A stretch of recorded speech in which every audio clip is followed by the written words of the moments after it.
We're going to have to rebuild within this wild, wild west of information flow some sort of curating function.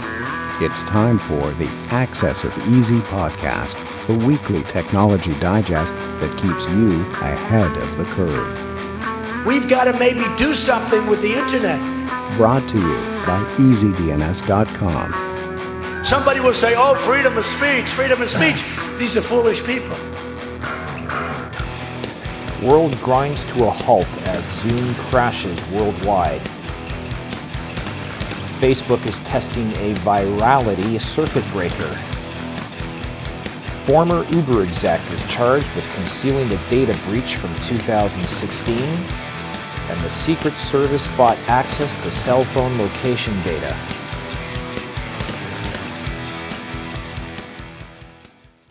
Hey everybody, it is Mark Jeftovic here with another edition of AxisOfEasy, the weekly digest. This is episode number 160. We're recording this on August 24th, 2020. The show notes for this week's edition will be at AxisOfEasy.com/160.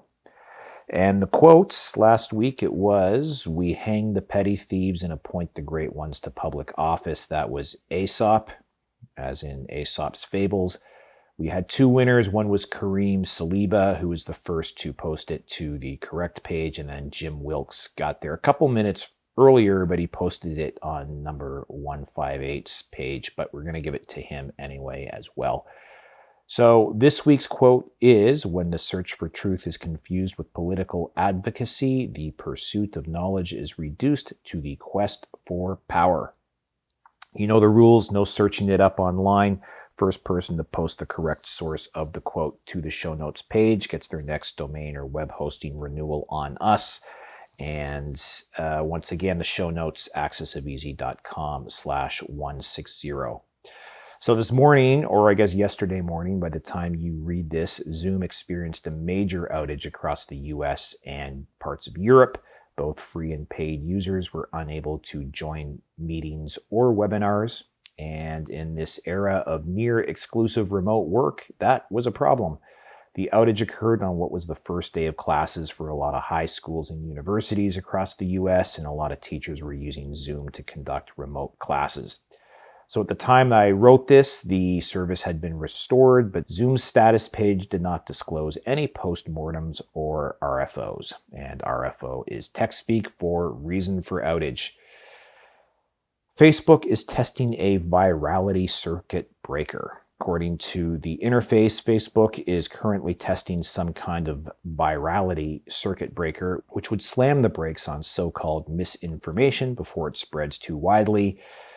Recently, the Center for American Progress, which is a think tank founded by John Podesta, issued a report urging tech platforms to introduce these circuit breakers to dampen the spread of coronavirus misinformation, with air quotes around coronavirus and misinformation. And I phrase it that way because when it comes to coronavirus, a lot of yesterday's misinformation came from official sources like the World Health Organization and the CDC. So I am very skeptical about who gets to say what is true and what is misinfo when it comes to coronavirus.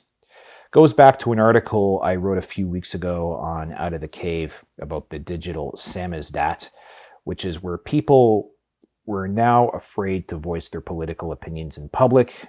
So what happens following on that theme is when big tech sets itself up as an obstacle instead of a lubricant for people's ability to express themselves or their opinions, they're incentivizing them to use back channel methods of sharing their beliefs and their views with their friends and colleagues. So rather than posting them on social media networks, they're going to send out email, private messages, and the new encrypted platforms like Telegram, Signal, Keybase. All of that is going to benefit from this kind of big tech action, and big tech is just going to incentivize their own disruption, I frequently say, and further marginalize themselves. On a related note, this week's AxisOfEasy Salon, I'm going to be interviewing Minds.com CEO Bill Ottman. Minds is a challenger to the Facebook incumbent in the, they're the 800-pound gorilla, obviously, and Minds is the David versus the Facebook Goliath, and we're going to get his thoughts about how to do that. Copywriters brace for GPT-3 shock as Microsoft replaces journalists with AI. So this morning on my Facebook timeline, someone posted a link to this Wall Street Journal article, and it's about a new natural language suite, an AI natural language suite called GPT-3. She captioned it along the lines of ad copywriters will be among those replaced by AI. Remember where you read it first. So the Wall Street Journal reports, quote, its ability to interact in English and generate coherent writing have been startling hardened experts who speak of GPT-3 shock, where typical AI systems are trained for specific tasks, classifying images or playing Go. GPT-3 can handle tasks it was never specifically trained for. Research released by its maker, San Francisco-based OpenAI, has found that GPT-3 can work out analogy questions from old SAT with better results than the average college applicant. It can generate news articles that readers may have trouble distinguishing from human written ones, end quote. When testing concludes, OpenAI will be releasing it as a commercial product. I had already flagged a Microsoft news story that it was laying off dozens of journalists and replacing them with AI. Quote, many of the affected workers are part of Microsoft's SANE, Search Ads News Edge division, and are contracted as human editors to help pick stories, end quote. So, they're going to use AI to replace the people who copy and paste articles from third-party sources. So my reply to the Facebook comment was, it will never happen. Remember where you heard it first. So the reason I think AI will never be able to replace an experienced, effective copywriter is because good copy connects on an emotional level, and algos don't have emotions. And they never will, because our premise around the nature of consciousness is, I think, fundamentally backwards and wrong. Therefore, computers will never think in ways we ascribe to wide AI as eventually having. And I don't mean to get too philosophical on this point, but this is what my next book, The Singularity Has Been Cancelled, is all about. So I am plugging away on that. And, I think AI is already being used to generate content. When I read earnings reports and conference call transcripts and commentaries, I'm pretty sure I can tell which ones have been generated by algos. And the day somebody comes up with an algo that can generate an edition of AxisOfEasy that you can't tell wasn't written by me is the day I will concede defeat. Microsoft finally killing Internet Explorer. This year, Microsoft will finally be killing, i.e. the browser it's been superseded by Edge. Remember, we reported back in AxisOfEasy 156 that Microsoft made the Chromium-based Edge browser the default after a forced Windows upgrade, and it's also making it impossible to uninstall. The Internet Explorer phase-out will take place between November 30th, 2020 and August 17th, 2021. Former Uber exec charged with concealing a data breach. Uber's former chief security officer is looking at a felony obstruction of justice charge over an incident in 2016. Hackers penetrated Uber's network, stealing the personal data of 57 million users. And Joe Sullivan, the chief security officer at the time, is alleged to have paid them $100,000 to keep the breach quiet as part of a cover-up of the incident. Quote, Sullivan is being charged with a corporate cover-up, and Sullivan is being charged with the payment of hush money to conceal something that would have never been revealed. David Anderson, U.S. Attorney for the Northern District of California, told NPR, end quote. Which in my mind begs the question, why isn't the company being charged? Sullivan, obviously a patsy, being thrown under the bus, and Uber is feigning shock, claiming that withholding the disclosure of the 2016 hack until a year later is somehow an epitome of transparency and corporate responsibility. That actually is a violation in Europe under GDPR, by the way. So if any European customers were affected, they should be looking at a GDPR violation there. Secret Service bought access to cell phone location data. The U.S. Secret Service has awarded a contract to smartphone tracking company Babel Street to include their Locate X functionality into their social media surveillance tools. So we first mentioned Babel Street a couple of weeks ago in Axis of Easy number 158 in the context of their battle with Anomaly 6, another private surveillance firm that was started by a couple of ex-Babel Street employees. And it looks like Babel Street won this round. Quote, Locate X is a powerful tracking tool that aggregates data from popular phone apps, then lets buyers track the location history of devices that were active at a specific time and place.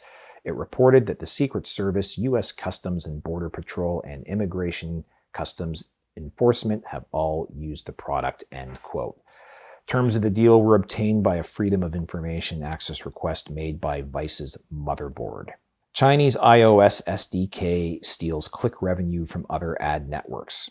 So a software security firm called SNYK, S-N-Y-K, has released a report detailing how a free iOS SDK hijacks third-party clicks and changes the referral codes to steal click revenue. The SDK is made available from a Chinese ad network called Mintigrel, which allows third-party developers to use the SDK for free merely by adding a few lines of code to their apps. Quote, SNYK claims that the iOS version of this SDK contains malicious features that sit silently in an iOS app's background and wait for a tap on any ad that is not its own. When an ad app takes place, the Mintigrel SDK hijacks the click referral process, making it appear to the underlying iOS operating system that the user clicked on one of its ads instead of a competitor's, effectively robbing revenue from the other SDKs and advertising networks, end quote. Also, another thing it does is it logs user information and data as well, capturing the entirety of each URL request, which may include authentication tokens and the device's unique IDFA, which is the identifier for advertisers. And last week in the Axis of Easy Salon number 18, called The Endgame of Financialization, Resembles a Philip K. Dick novel, Charles and Jesse and myself talked about the dichotomy between scarcity and abundance and how obsolescence can lead to gluts. We made some analogies between various aspects of pop culture and content creation like music and writing and blogging, and the financialization of everything in the gig economy. Jesse did challenge us to be more optimistic about this state of affairs and had some advice to those seeking to avoid neo-feudal slavery. So that's it for this week. And once again, the show notes are at AxisOfEasy.com/160. And I hope everyone stays healthy, stays sane, and is getting ready to get back to school safely. And we'll see you all next week.